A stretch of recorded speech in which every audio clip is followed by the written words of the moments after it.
Shame is always easier to handle if you have someone to share it with. The question is not, could Utah compete week in and week out in the ACC, SEC, Big Ten, whatever. The question is, in a one-game setting, can Utah compete? Can Utah get the market share, sell the tickets of one of those more familiar institutions? Nobody knows that answer.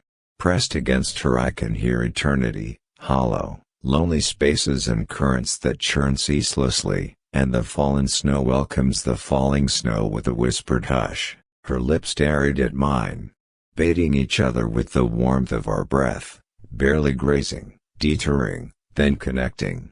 Maybe I'm sad about wanting you. I'm not too comfortable with wanting someone. For what matters if I gain the whole world, but lose my soul? I was grateful for cereal, the only food that my tummy, riddled by pangs of infatuation, could handle. You have so many layers, that you can peel away a few, and everyone's so shocked or impressed that you're bearing your soul, while to you it's nothing, because you know you've 20 more layers to go. Even a mistake is better than nothing, which is scarier lust or temptation. And yet I feel that the most real home I'll ever have is the space where our roads merged and traveled along together. For a time, something about being rejected at church camp felt so much more awful than being rejected at school. I wanted a heaven.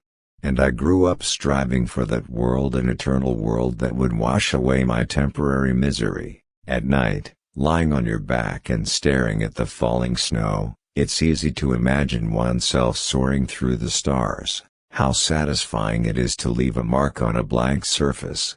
To make a map of my movement, no matter how temporary. You're more than a story.